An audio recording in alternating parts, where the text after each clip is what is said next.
ಅಮರಗೋಳದಲ್ಲಿರುವ ಬನಶಂಕರಿ ದೇವಾಲಯವು 900 ವರ್ಷ ಹಳೆಯದಾಗಿದೆ.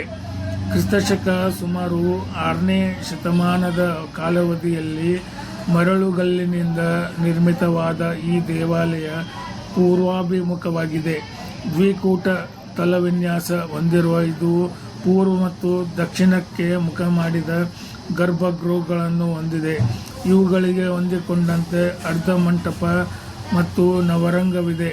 ಒಂದು ಗರ್ಭಗೃಹದಲ್ಲಿರುವ ಪಾಣಿಪೀಠದ ಮೇಲೆ ಭೈರವಿಯ ಶಿಲ್ಪವನ್ನು ಪ್ರತಿಷ್ಠಾಪಿಸಲಾಗಿದೆ. ಇನ್ನೊಂದು ಗರ್ಭಗೃಹದಲ್ಲಿ ಶಿವಲಿಂಗವನ್ನು ಪ್ರತಿಷ್ಠಾಪಿಸಲಾಗಿದೆ. ನವರಂಗದ ಕಂಬಗಳ ಮೇಲೆ ವಿಷ್ಣು, ನಟರಾಜ, ಗಣಪತಿ, ಭೈರವ, ಭೈರವಿ, ಶಿವ, ವರಹ, ಉಗ್ರನರಸಿಂಹ, ಬೇತಾಳ, ಚಂದ್ರ ಮೊದಲಾದ ದೇವತೆಗಳ ಉಬ್ಬು ಶಿಲ್ಪಗಳನ್ನು ಕೆತ್ತಲಾಗಿದೆ.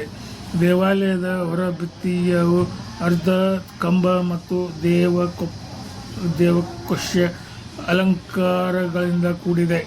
ಕ್ರಿಸ್ತಶಕ 1120ರಲ್ಲಿರುವ ಶಾಸನವು ಸೌದೋರೆ ಜಕರಸ ಎಂಬುವನು ಹಲಸಿಗೆ ನಾಡಿನ ಉಣಕಲ್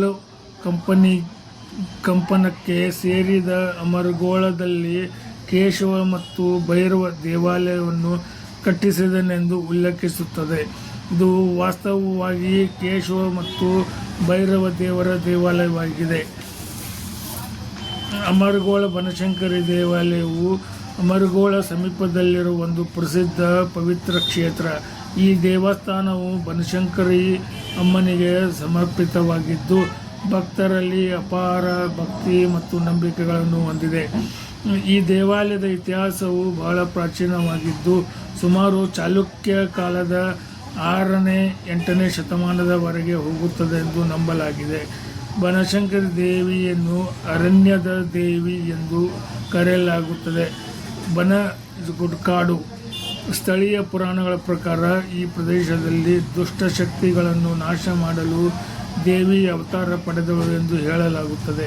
ದೇವಿಯ ಗ್ರಾಮವನ್ನು ರಕ್ಷಿಸುವ ಶಕ್ತಿಯಾಗಿ ಪೂಜಿಸಲ್ಪಡುತ್ತಾಳೆ.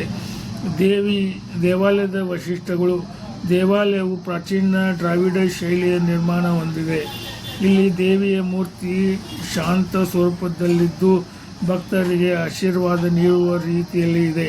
ಸುತ್ತಮುತ್ತಲಿನ ವಾತಾವರಣ ಶಾಂತವಾಗಿದ್ದು ಧ್ಯಾನ ಮತ್ತು ಪೂಜೆಗೆ ಸೂಕ್ತವಾಗಿದೆ. ಇಲ್ಲಿ ನಡೆಯುವ ವಾರ್ಷಿಕ ಜಾತ್ರೆ ಬಹಳ ಪ್ರಸಿದ್ಧ. ವಿಶೇಷವಾಗಿ ಮಹಾಶಿವರಾತ್ರಿ ಮತ್ತು ಇತರ ಹಬ್ಬಗಳಲ್ಲಿ ಸಾವಿರಾರು ಭಕ್ತರು ಭೇಟಿ ನೀಡುತ್ತಾರೆ. ಜಾತ್ರೆಯ ಸಮಯದಲ್ಲಿ ರಥೋತ್ಸವ, ಪೂಜೆ ಮತ್ತು ಭಕ್ತಿಪರ ಕಾರ್ಯಕ್ರಮಗಳು ನಡೆಯುತ್ತವೆ. ಧಾರ್ಮಿಕ ಮಹತ್ವ. ಭಕ್ತರು ತಮ್ಮ ಕಷ್ಟಗಳನ್ನು ನಿವಾರಣೆ ಮಾಡಲು ಮತ್ತು ಮನಸ್ಸಿನ ಶಾಂತಿಗಾಗಿ ದೇವಿಗೆ ಪ್ರಾರ್ಥಿಸುತ್ತಾರೆ.